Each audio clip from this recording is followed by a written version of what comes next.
This is Baroness Stowell talking for the first time, I believe, publicly since the publication of the House of Lords report into the LLM inquiry was published on Friday, which is a really exciting thing that we didn't know we were going to have until Monday. It is also, because I've let things flow a bit, messed up our order, and it is a misnomer because it is not the closing keynote. We're going to hear from another couple of speakers afterwards. I said to you at the beginning, we have the flex. We don't have that hard being out of here by 11 this morning. You probably shouldn't have told me that, team, if you wanted me to be on time. But the good news is that we have time for Baroness Stowell to tell us about the report from the House of Lords. Thank you so much for joining us.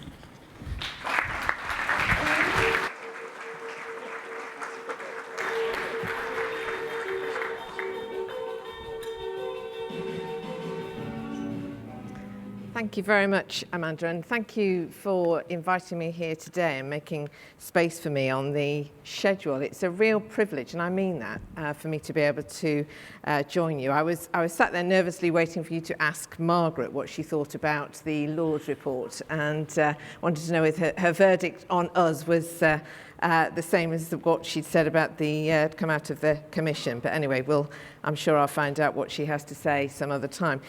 When Amanda introduced this morning's sessions, she referred to what we had said in our report about open source. And it's quite right. We do say in our report that that is a contested definition. And so we used open access throughout our report. But critically, what we said in our report was that the government must not take sides between open and closed models, and open access, open source must be a part of the future, and we must have open markets. And I'll come on in a moment to say a little bit more about that.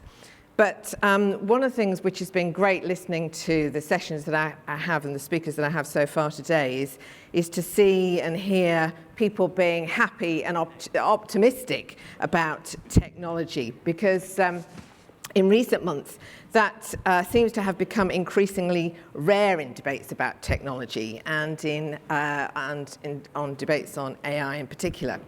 And as chair of the Communications and Digital Select Committee in the House of Lords, it's my job to scrutinise government work on key issues around digital technologies. And in July last year, we launched our inquiry into large language models, looking at the opportunities, risks and priorities over the next 3 years. Now, I don't mind admitting it wasn't easy. The technology, as you know better than me, is moving very fast, and new things come out almost every day, and governments across the world are scrambling to respond. But it was fascinating, and I am so grateful to all of the witnesses who appeared before us, some of whom are here today, and to others who submitted written evidence.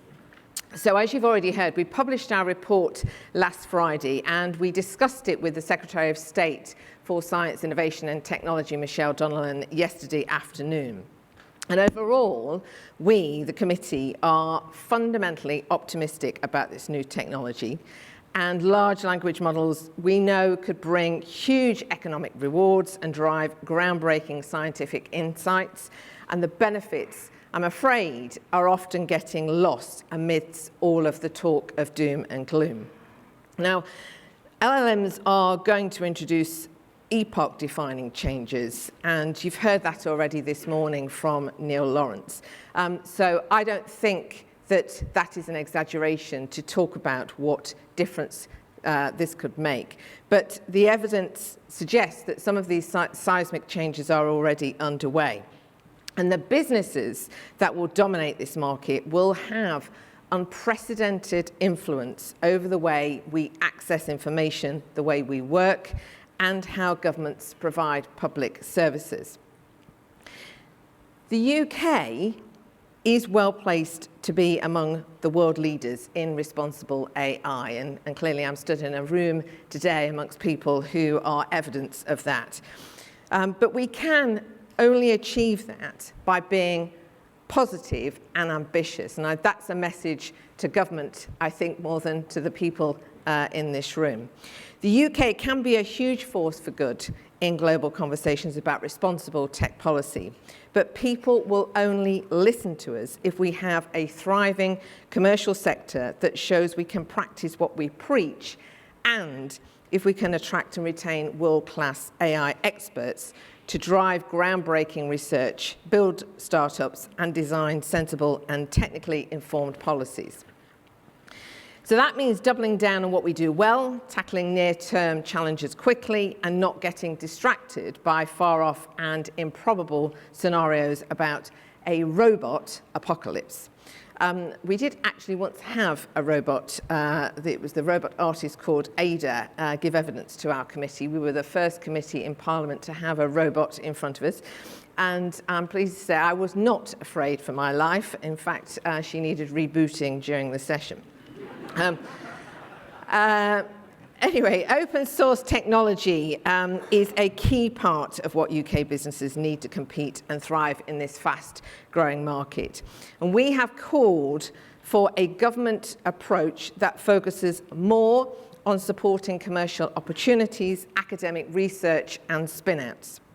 Helping the UK's SMEs experiment with open source technology must be a part of this, whether that's through better access to world-leading computing facilities or scaling up accelerator programs for startups or providing guidance and opportunities to innovate with AI responsibly. We have also raised concerns about the real and growing risk of regulatory capture, as well as the prospect of large tech firms moving to entrench their existing advantages and stifling competitors from entering this enormous growing market. Now, you don't need me to tell you that we have been here before in cloud and search, and there are some indications of markets consolidating. And as Stability AI told us last year during our inquiry, there is a real risk of repeating the mistakes we saw in the early days of the internet. Now, as I said earlier, the government shouldn't pick winners and it shouldn't take sides, favouring either open or closed models, but it should actively promote a healthy and level playing field and make competition an explicit policy objective for AI. And of course, that doesn't mean a free-for-all. In our report, we were clear that there are credible risks from cybersecurity and disinformation to the creation of child sex abuse materials and terrorism instructions. But if it is used irresponsibly, AI can exacerbate existing challenges around discrimination and bias too. We have also to be clear and upfront about the fact that there are risks with open sourcing exceptionally powerful systems without adequate safeguards. Although I have been listening to the debates that have been had already this morning, and I've been very struck by some of the points that have been made about the use of technology, some existing technology already. But catastrophic risks do not appear likely in the next 3 years, but they can't be ruled out.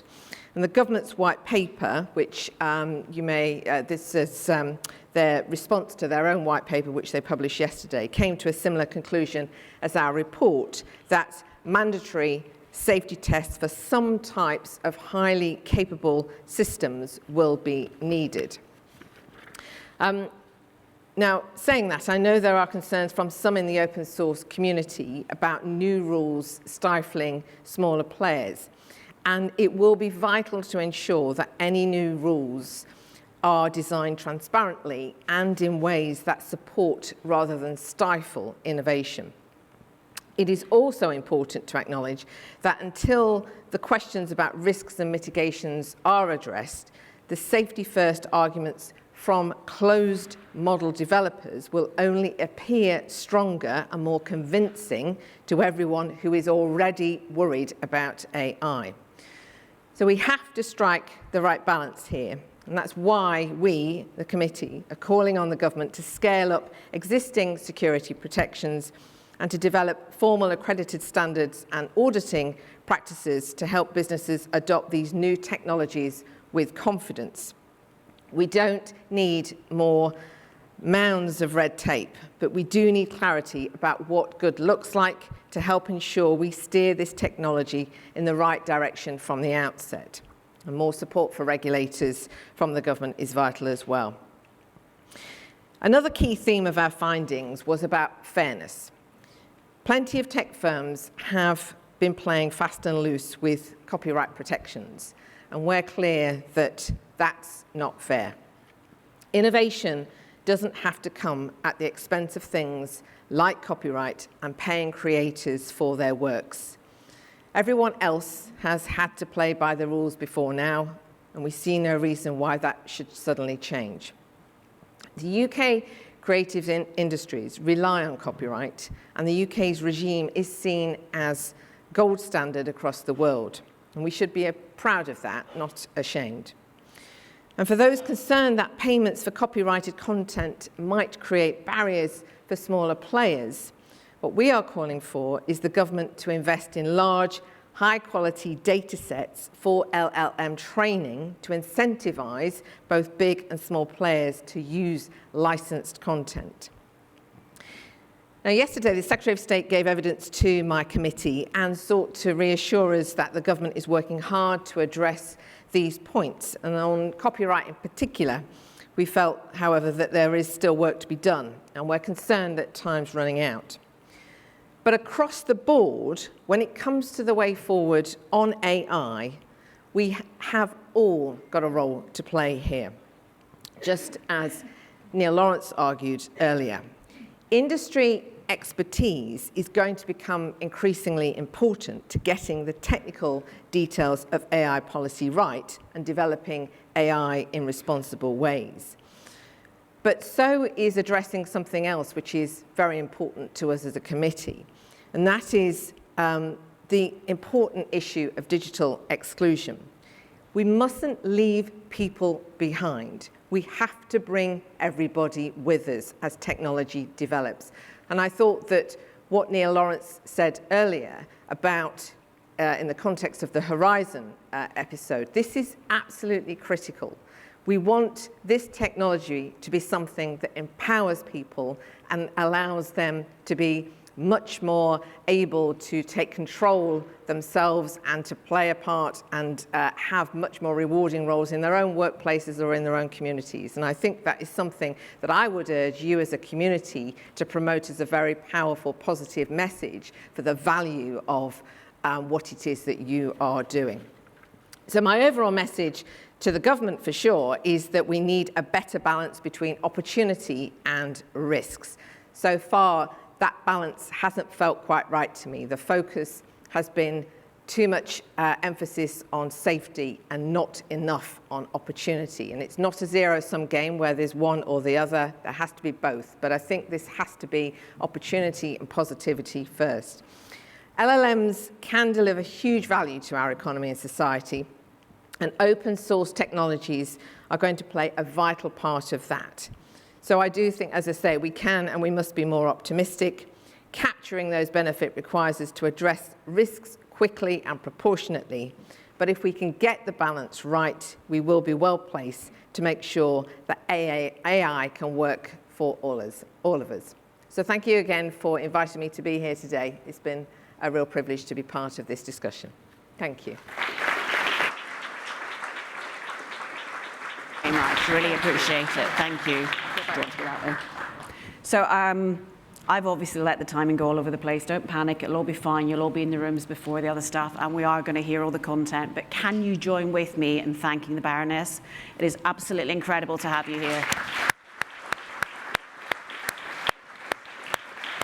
And I didn't really give her a proper introduction. So she is the chair of the House of Lords Communications and Digital Select Committee who produced that report, and she's the former leader of the House of Lords.